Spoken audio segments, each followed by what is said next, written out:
The Morgan family estate stood exactly as it had for the past century, 12 acres of manicured gardens surrounding a Georgian mansion that had graced countless architectural magazines. I parked my modest Volvo next to the line of luxury cars in the circular driveway, each one screaming old money and inherited privilege. My stepbrother Marcus's Porsche sat in Grandma's usual spot, a detail that would have infuriated her. But Grandma Alina wasn't here to object anymore. Her passing 2 weeks ago had set today's events in motion, though not in the way my step-family expected. Ms. Elizabeth, George, the elderly groundskeeper, touched his cap as I walked past. His knowing smile reminded me of all the afternoons I'd spent helping him tend the rose gardens while Marcus and my stepsister Victoria lounged by the pool, complaining about having to spend summers at boring old grandma's. The great oak door opened before I could reach for it. Hannah, the housekeeper who'd been here longer than I'd been alive, embraced me warmly. "Right on time, dear," she whispered. "They're all in the library, squabbling like vultures." I could hear them as I approached. The familiar voices of my step-family raised an argument. Dad had married Patricia when I was 10, bringing her 2 children into our quiet life. After his death 5 years later, they'd shown their true colors, slowly pushing me to the margins of the family while Patricia charmed her way into everyone's good graces. Everyone except Grandma Eleanor. "The summer house should be mine," Victoria's voice carried through the hallway. "I'm the one who spent every holiday with Grandma." "Only because you were banned from Monaco for that credit card scandal," I thought, remembering how Grandma had rolled her eyes at Victoria's sudden devotion. "The stock portfolio is the real prize," Marcus countered. And as the only one with an MBA, I had to bite back a laugh. His MBA had come from a diploma mill, bought with family money after he failed out of 3 legitimate universities. But that didn't stop him from calling himself a financial genius at every opportunity.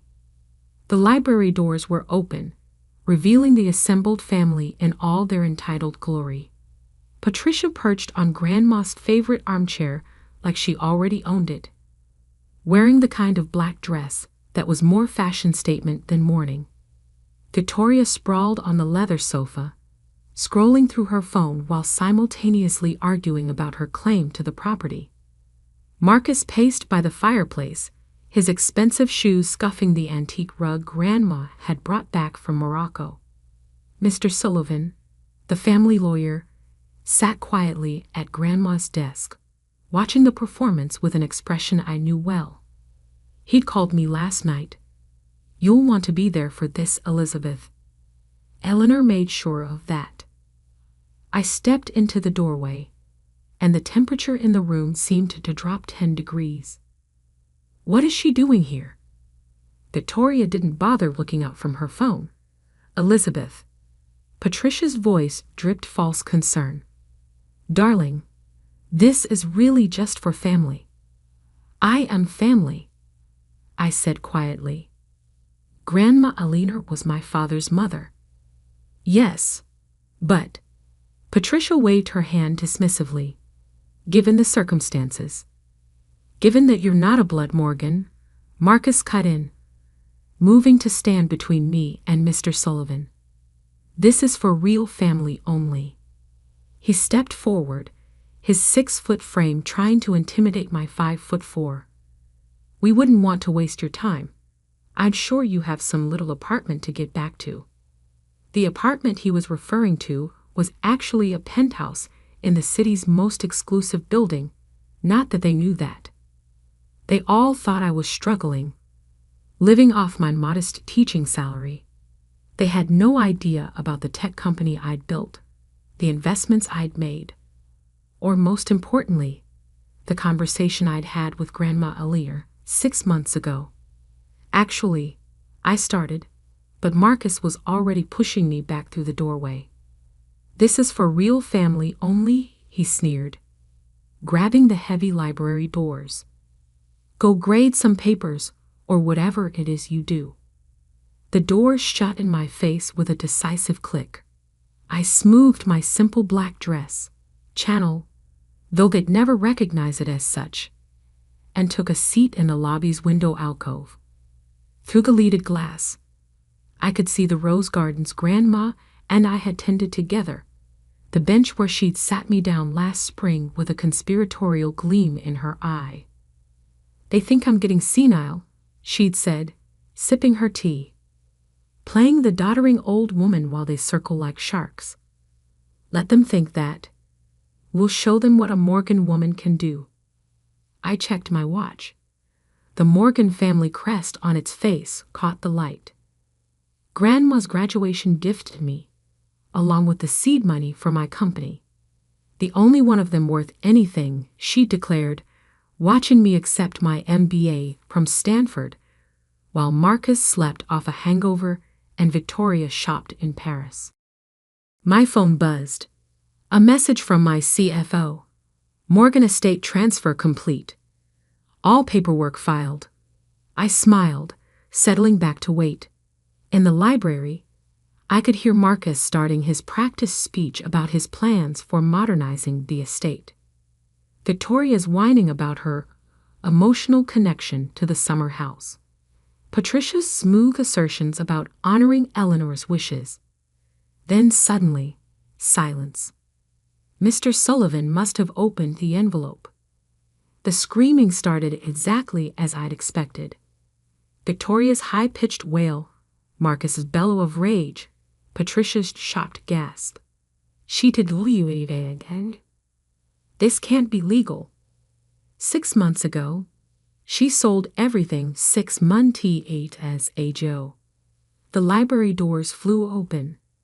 Marcus stormed out, face purple with rage, waving a document. This is impossible. Grandma would never. He froze, seeing me still seated calmly in the alcove. Hello, Marcus, I said softly, ready to discuss the new rental terms for your wing of the house.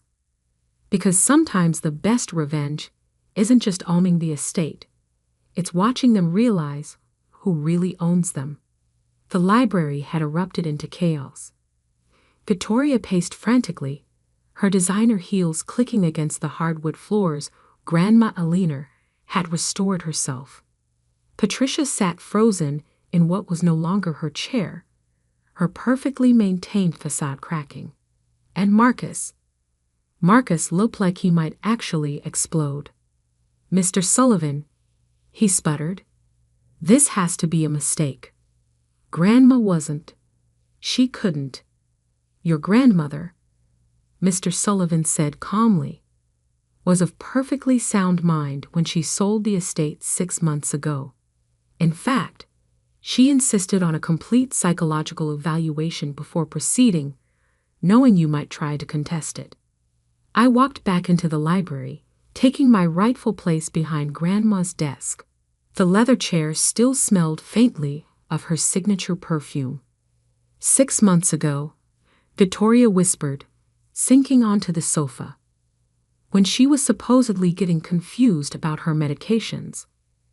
When you were all too busy planning how to spend your inheritance to notice she was planning something of her own, I finished for her. Patricia found her voice first.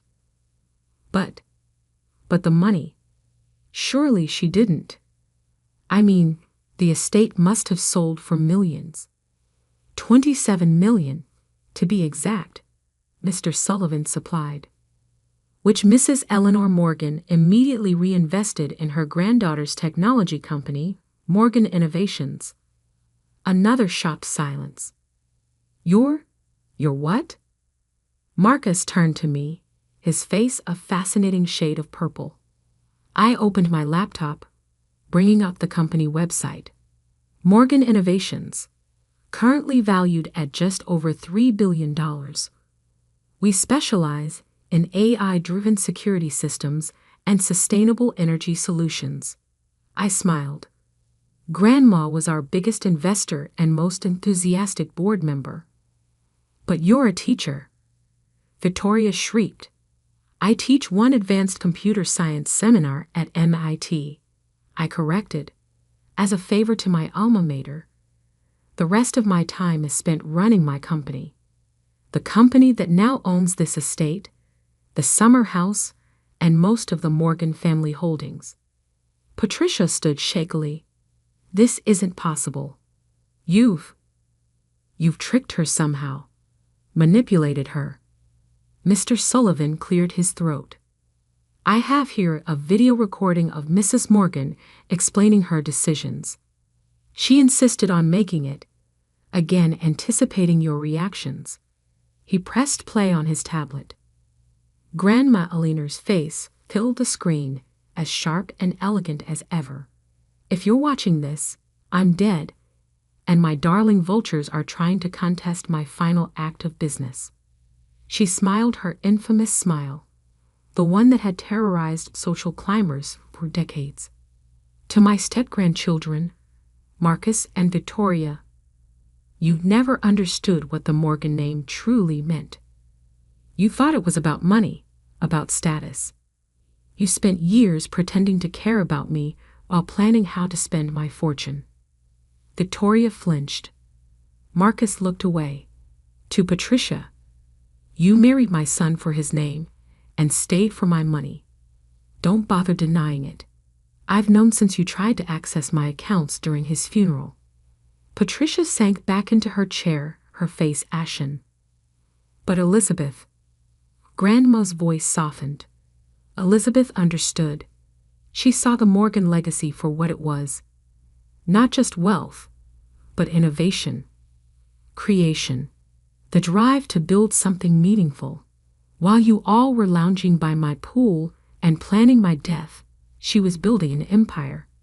In secret, just like I did 60 years ago, when everyone said a woman couldn't run a business. I remembered that conversation, late one night in her study. How she'd recognized the code I was working on, understood its potential. How she'd looked at me and seen not just her granddaughter, but a kindred spirit. So yes, Grandma continued, I sold her everything. Not gave, sold. Because Elizabeth understands that true value isn't in what you're given, but in what you earn. She paid full market price, through her own company, with her own money. Money she made while you were all sneering at her little teaching job. The recording ended. In the silence that followed, you could hear the antique grandfather clock ticking away the seconds of their entitlement. Now, I said, pulling out a stack of folders, let's discuss your living arrangements.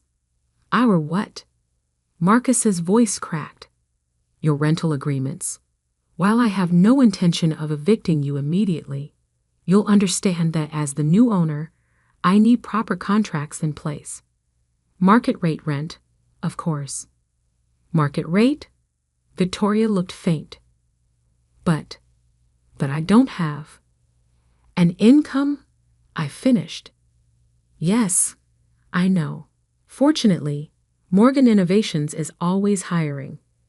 Your resume is a bit thin, but I'm sure we can find you an entry-level position, something where you can learn actual skills. Marcus drew himself up, trying to regain some dignity. Now see here, this is our home.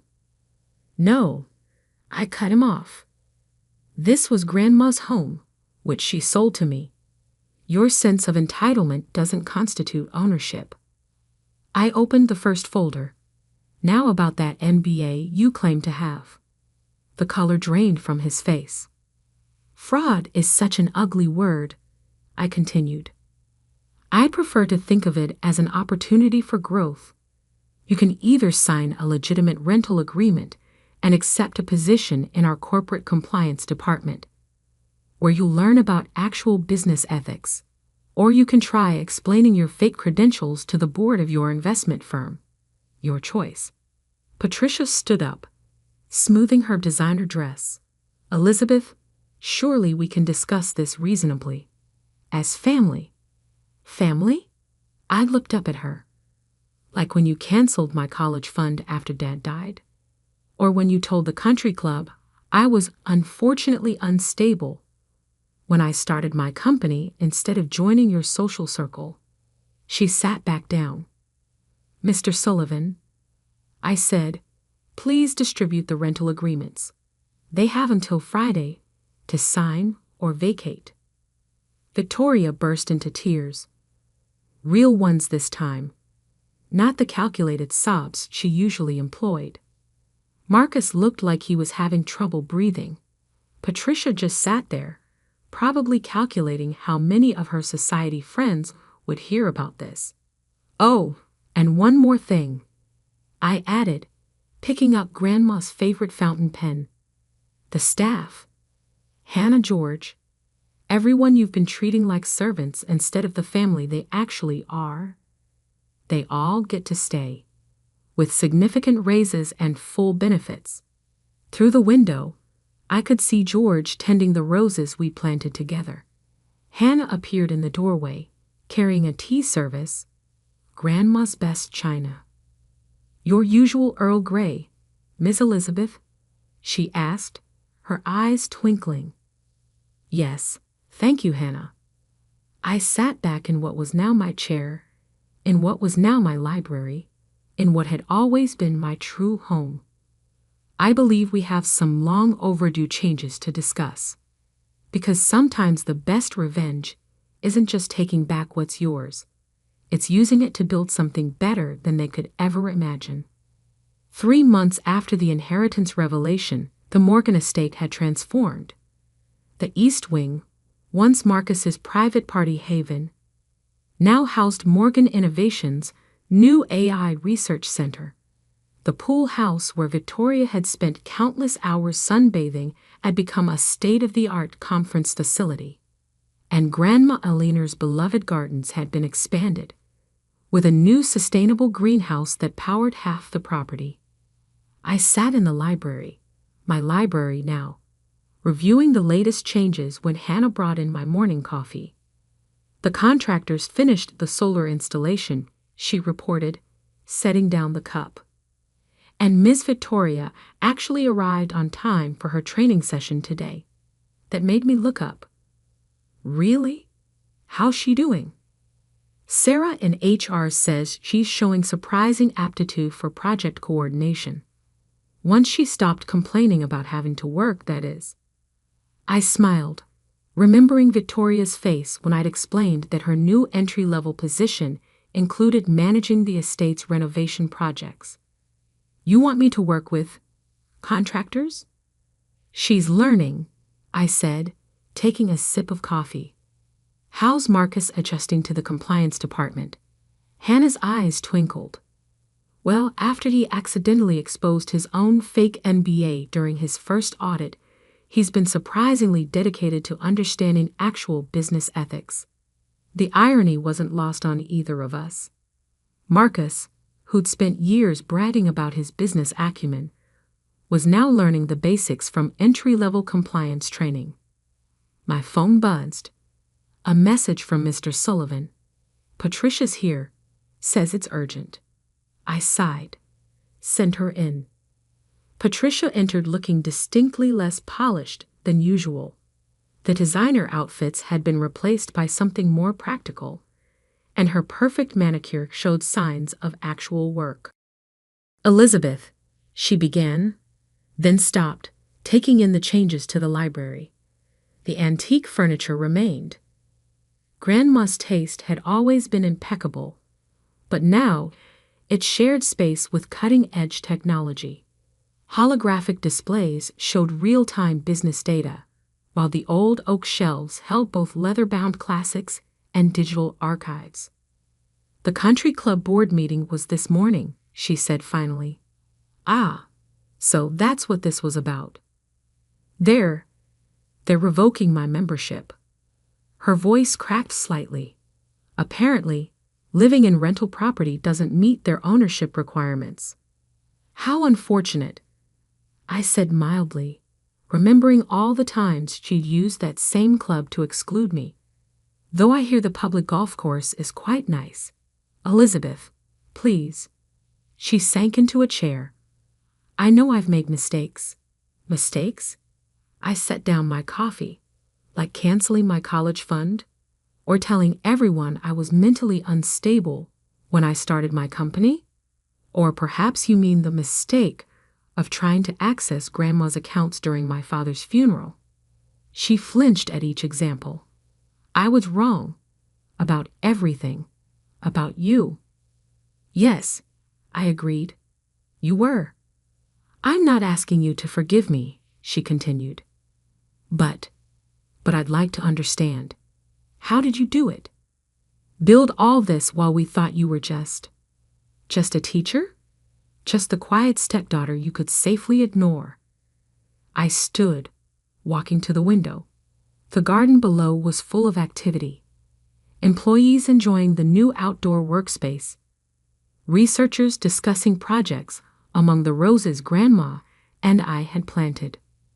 I learned from Grandma Eleanor, I said finally. Not just about business, but about power. Real power isn't in showing off or pushing others down. It's in building something meaningful while everyone underestimates you. She always saw something in you, Patricia admitted. I used to be jealous of how much time you spent together. She saw herself. I turned back to face her. A woman who built an empire while society told her to just be decorative.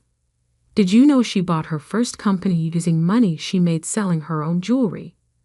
Her husband, Grandpa Morgan, thought she was just maintaining her social connections, but she was actually building a network of investors. Patricia looked thoughtful. I never knew that. No one did. That was the point. I sat back down, pulling up some files on my tablet. Speaking of points, I assume you're here about more than just the country club? She straightened in her chair.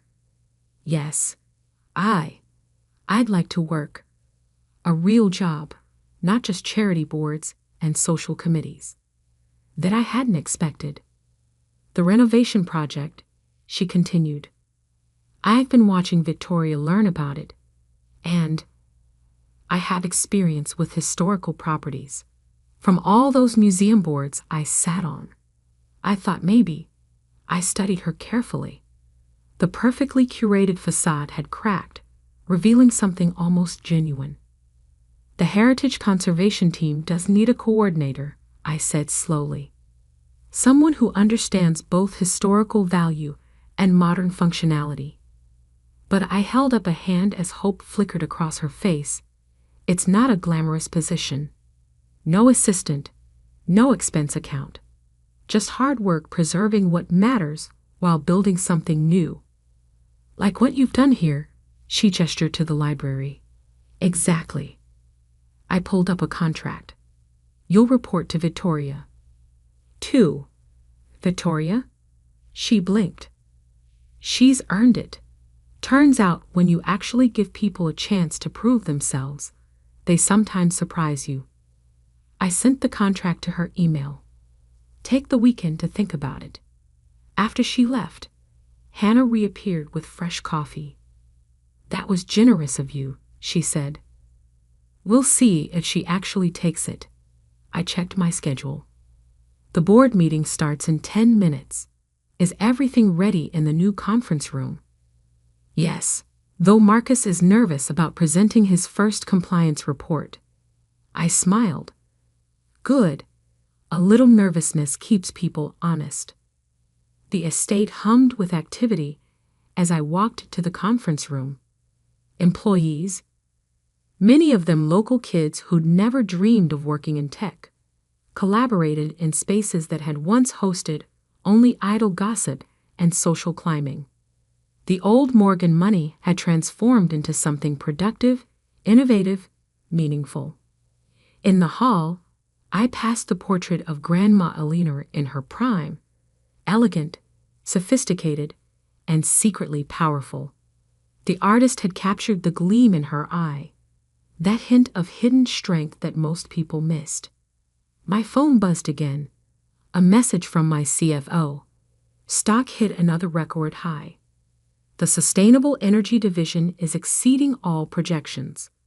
I typed back. Good. Implement the employee stock option plan we discussed. Time to share the success. Victoria appeared around the corner, looking surprisingly professional in a business suit that probably cost less than her old handbags. Monthly project review is ready, she reported. The heritage team hit all their targets, and the new greenhouse design won that sustainability award. Good work, I said, watching her try to hide her pride. How's Marcus doing with his presentation? Terrified, she smiled slightly. But he actually understands the material now, and he hasn't mentioned his fake MBA in weeks. We entered the conference room together, the same room where they'd once tried to exclude me from the inheritance meeting. Now it was filled with actual business leaders, innovators, and employees who'd earned their positions. Marcus stood at the podium, wearing a modest suit and a nervous expression. Patricia sat quietly in the back, taking notes about the historical features we were preserving. And through the windows, George tended the gardens where Grandma and I had planned all this years ago. Ready to begin? I took my place at the head of the table, because sometimes the best revenge isn't just succeeding, it's creating a legacy that transforms everyone it touches, even those who never thought they needed transformation. And as I looked around at what the Morgan estate had become, I knew Grandma Alina would be proud, not just of me, but of how her final chess move had forced everyone to become better versions of themselves. The antique clock chimed 10, and I called the meeting to order. After all, we had an empire to run, the right way, this time.